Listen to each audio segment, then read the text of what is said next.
Hi everyone, welcome back to the channel. My name is Kalpit Veerwal and आज हम बात करने वाले हैं जेई एडवांस 2020 के बारे में। ओके, जेई एडवांस 2020 के बारे में 70 डेज बचे हुए हैं लगभग। वैसे थोड़े ज़्यादा बचे हुए हैं लेकिन अपन 70 डेज मान के चलते हैं कि या कोई बाद में देखे आपके कुछ डेज वेस्ट हो जाए, है ना। तो 70 डेज में जेई एडवांस 2020 के लिए कैसे प्रिपेयर करना है। ओके, अब यहाँ पे मैं कुछ ऑनेस्ट बातें बोलूँगा, एकदम ऑनेस्ट बातें बोलूँगा जो आपके बेनिफिट के लिए। पहली बात ये कि अगर आपके जनवरी अटेम्प्ट के अंदर 200 से कम नंबर आए थे आउट ऑफ 300, 200 से कम नंबर अगर आपके जेई मेन जनवरी अटेम्प्ट में आए थे तो आपको जेई एडवांस के बारे में प्रिपेयर करने से थोड़ा सा बचने की कोशिश करनी चाहिए। क्यों कह रहा हूँ मैं ऐसा? क्योंकि भाई आप जेई एडवांस के लिए तैयारी क्यों कर रहे हो? जेई एडवांस की तैयारी आप इसलिए कर रहे हो क्योंकि आपको बहुत अच्छे कॉलेज में जाना है। आपको IIT Bombay, IIT Delhi, IIT Kharagpur यहाँ जाना है ना, इसलिए तैयारी कर रहे हो आप। अब एक बात बताओ मेरे भाई कि अगर तुम्हारा इतना अगर देखो, बाय द वे, अगर आपका जेई एडवांस अच्छा नहीं हुआ है ना, और ये होता है, ठीक है, इसमें आपकी गलती नहीं है। कई बार क्या होता है, पेपर में कुछ हो जाता है कि आपके फेवर के क्वेश्चंस नहीं आए, या कभी कभी कोई बीमार हो जाता है, कुछ भी हो जाता है और आपको एक ही शॉट मिल रहा है, ठीक है, एक ही शॉट मिल रहा है, तो आपको यहाँ रिस्कबाजी बहुत ज़्यादा नहीं करनी है। अगर आपका by the way JEE advance अच्छा नहीं हुआ तो आपके पास फॉल बैक होने को बहुत ज़्यादा कुछ है नहीं। अगर 150 नंबर ला के बैठे हो तो तुम्हें आईआईटी बॉम्बे दिल्ली लेवल का कॉलेज नहीं मिलने वाला है, फिर तुम्हें पता नहीं किसी अजीबोगरीब कॉलेज में जाना पड़ेगा। लेकिन अगर आपके लेट से 250 नंबर है, 260 नंबर है, 280 नंबर है, तो आप टॉप एनआईटीज़ वगैरह में जा सकते हो, है ना। तो वहाँ पे फॉल बैक ऑप्शन है क्योंकि टॉप एनआईटीज़ और आईआईटीज़ ऑलमोस्ट सेम ही चीज़ होती है। ओके, तो मेरा ये एडवाइस रहेगा, ये मेरा ओपिनियन है। मुझे ऐसा लगता है कि यार अगर आपके जनवरी अटेम्प्ट में 200 से कम नंबर है तो आपको इन पे तैयारी करनी चाहिए ज़्यादा, कि आप जेई मेन की तैयारी करो, जेई मेन के ऊपर पूरा टाइम दो, उसके बाद एडवांस का देखा जाएगा। ओके, ज़बरदस्ती ऐसा नहीं करना कि भाई नंबर भी कम आ रहे हैं और एडवांस पढ़े जा रहे हैं, क्योंकि भाई एडवांस अगर अच्छा नहीं हुआ तो यहाँ से भी दोनों के कहीं के नहीं रहोगे फिर, है ना। आपको क्या समझ आ रही है? आपके फायदे की बात बोल रहा हूँ, प्लीज़ ध्यान से सुनना इसको। और स्पेशली अगर 150 से कम नंबर है तो भाई बिल्कुल नहीं। अब यहाँ पे एक दो एक्सेप्शन हो सकते हैं कि यार कोई बच्चा अगर ऐसा हो कि यार उसकी तैयारी बहुत अच्छी है लेकिन जनवरी अटेम्प्ट में किसी वजह से एग्जाम अच्छा नहीं हुआ बंदे का। ऐसा कई बार होता है कि कोई बीमार हो गया, किसी का दिन नहीं था, ऐसा होता है कई बार। वैसे केस में आप फिर भी सोच सकते हो यार कि अगर मेरे लेट से 190 नंबर है, और इसलिए 190 है क्योंकि यार मेरी प्रिपरेशन उस दिन कुछ वजह से अच्छा नहीं हुआ और मैं बंदा 250 लाने वाला हूँ, तो आप चलो ठीक है, आप ये चीज़ फॉलो कर सकते हो। बट ये चीज़ का ध्यान रखना, मैंने बहुत बच्चों का देखा है कि वो एडवांस करते रहते हैं और मेंस भी उनका नहीं निकलता है और फिर वो कहीं के नहीं रहते हैं, फिर ड्रॉप करते हैं वो अगले साल, है ना। तो ध्यान रखेंगे इन चीज़ों का। तो अब अपन देखते हैं 70 डेज़ की बात, है ना। तो देखो 70 डेज़ के अंदर मैंने इसको 3 पोर्शन में डिवाइड किया है। पहले 20 डेज़ जो आपके अभी से लेकर लेट से जुलाई एंड तक, है ना। फिर मैंने डिवाइड किया 30 दिन जो आपके अगस्त का पूरा पीरियड हो गया, ठीक है, जो हम जेई मेन को डिवोट करेंगे इररिस्पेक्टिव ऑफ कि आप AIR1 भी क्यों नहीं लाए थे। अगर आपके 300 में से 300 नंबर आए, चलो ठीक है, 300 वालों की बातें मैं नहीं कर रहा हूँ, अगर आपके बहुत अच्छे नंबर भी आए थे ना, लेट से आपने 250 भी फोड़ दिया था, तो भी आपको जेई मेन की तैयारी करनी है इस 1 महीने में। क्यों? क्योंकि भाई आप ये समझो कि जेई मेन की तैयारी करने से आपकी पूरे सिलेबस की कवरेज हो रही है, प्लस आपके पास एक एग्जाम में कॉन्फिडेंस आ रहा है ना। और 250 से ज़्यादा नंबर करने का स्कोप है। एक बार 250 नंबर पे आजकल भाई टॉप एनआईटीज़ वगैरह थोड़ा मुश्किल भी हो जाता है कई बार, ठीक है। ये पहले के ज़माने नहीं रहे कि भाई 250 नंबर आ गए तो आ जाएगी, टॉप कॉलेज मिल जाएगी, ठीक है। ऐसा भी आजकल नहीं होता है क्योंकि कॉम्पिटिशन बढ़ चुका है ना। तो मैं तो कहूँगा कि इसके बाद भी आपके पास स्कोप है यार कि आप 260-200 तक पहुँच सकते हो। पहली बात, इतना बच्चे भी बहुत ज़्यादा होते नहीं है, बट अगर कोई कितना भी होशियार बच्चा, उसको केवल जेई मेन का पढ़ना चाहिए 30 दिन, और फिर जेई मेन हो जाएगा, उसके बाद 20 दिन अपन लगाएंगे एडवांस की चीज़ें। तो मैं बताता हूँ क्या क्या करना है।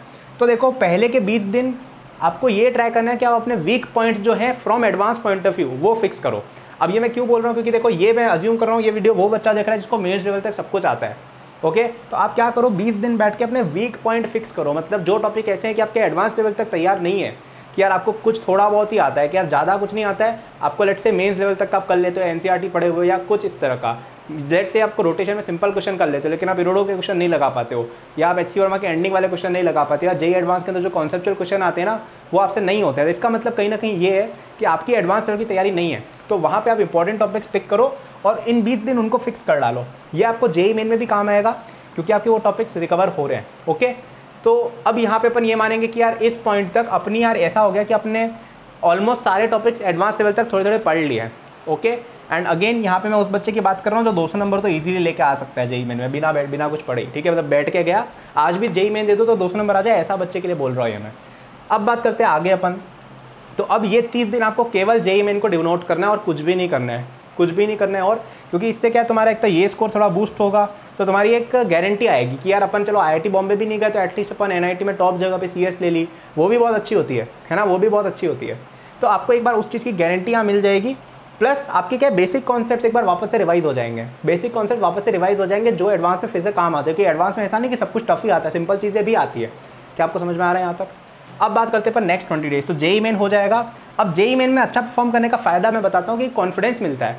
जेईई मेन में आप अच्छा परफॉर्म करते हो तो कॉन्फिडेंस आता है लाइफ में कि यार हम अच्छा कर सकते हैं, और आप एक मतलब एक पॉजिटिव एनर्जी के साथ आगे जाते हो, है ना। अब उसको ओवर कॉन्फिडेंस में कन्वर्ट नहीं कर देना है, बट एक अच्छा लगता है अंदर से कि यार भाई मैं मेंस फोड़ चुका हूँ तो मैं एडवांस भी कर सकता हूँ, तो आपको उस हिसाब से पढ़ाई फिर अच्छी होती है। अब लास्ट के 20 डेज में देखो वही है, प्रीवियस ईयर क्वेश्चन दबा के लगाने, ट्राई करो कि हर दूसरे दिन आप एक जेईई एडवांस का पेपर लगा लो तो 10 पेपर हो जाएंगे, है ना। रिवीजन करना है, यहाँ पे आपने कुछ रिवीजन अगर छूट गया था तो आप कर सकते हो। अगर आपके पास कोई क्रैश कोर्स या एकेडमी बूस्ट में पढ़ते हो, आपने अगर जेईई एडवांस का क्रैश कोर्स ले रखा है, JEE main plus advance combo ले रखा है, तो आप उसको यहाँ पे लगा सकते हो, ठीक है। आई थिंक वो भी आप 4-5 दिन में लगा सकते हो अगर दबा के पढ़ो, और वरना भी 1-2 हफ्ते में लग जाएगा वो, है ना। तो वो सब आप कर सकते हो। टेस्ट सीरीज़ वगैरह करो, हम भी ट्राई करेंगे टेस्ट सीरीज़ करा दें यहाँ पे 2-3 टेस्ट, है ना। अब इन कोर्सेज पे 10 तारीख तक ऑफ चल रहा है, ऐप का लिंक डिस्क्रिप्शन में दिया हुआ है, अगर आपको अच्छी लगे तो आप उसको एक अच्छी रेटिंग दे सकते हो, मैं अच्छा लगता है उससे, है ना। मैं बस यही मांगता हूँ वीडियोज़ के अंदर, मैं तुम्हें जो गाइडेंस देता हूँ कोई मेरा चार्ज नहीं है, बस यही है कि यार आप ऐप्स को अच्छे से कर दो, है ना। तो ये आप कर सकते हो, ठीक है। तो मैं वापस बता दूँ मैंने क्या क्या बोला। पहली बात मैंने सबसे इंपॉर्टेंट ये बोली, और इस वीडियो में मुझे लगता है 99% बच्चों के लिए इंपॉर्टेंट टेक अवे यही है कि भाई अगर 150 से कम नंबर आ रहे हैं तो आईआईटी करना बंद करो, एक बार एनआईटी में घुस जाओ तुम, ठीक है। एनआईटी आईआईटी में कोई बहुत ज़्यादा फर्क नहीं होता है।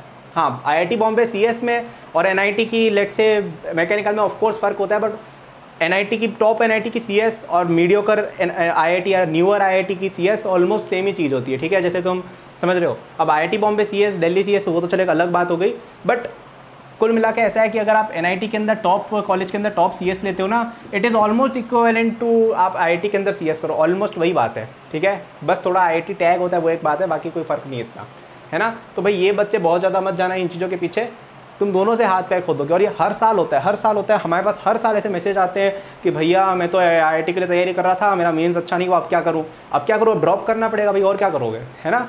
तो ये चीज़ें दिमाग में रख के चलो, सेफ्टी लेके चलो। यहाँ पे ऐसा नहीं है कि आपके पास इनफाइनाइट शॉट्स है, 1 शॉट ही मिलता है, एक ही दिन एग्जाम होगा आईआईटी का, गड़बड़ हो गया तो हो गया, फिर कुछ नहीं होने वाला, अगले साल चांस मिलेगा, है ना। मेंस में आपको ऑलरेडी एक चांस मिला था, आपने अगर उसमें अच्छा नहीं किया तो अब आपकी रिस्पॉन्सिबिलिटी ये कि मैं इस चांस को अच्छा करूँ, ना कि ये कि भाई वो मैं आगे वाला फोड़ दूंगा।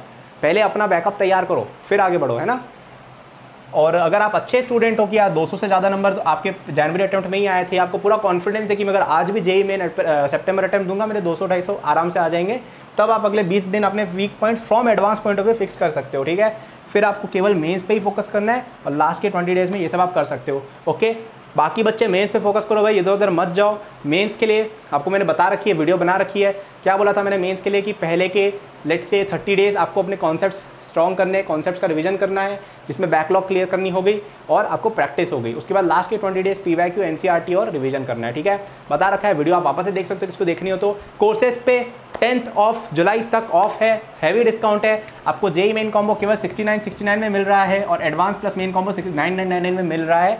पहले से काफ़ी ज़्यादा एक्सपेंडेड कंटेंट है, टेस्ट सीरीज वगैरह सब है इसके अंदर, वैसी कोई दिक्कत वाली बात नहीं है। आपको अच्छा लगेगा कंटेंट, आप जाके ले सकते हो। 12th revision course is coming soon, link is in the description. Video अगर अच्छी लगे तो लाइक कर देना, और चाहो तो हमारी ऐप को एक अच्छी रेटिंग दे सकते हो, उसमें बहुत अच्छा लगता है ना। Thanks a lot for watching this video guys, all the best and bye.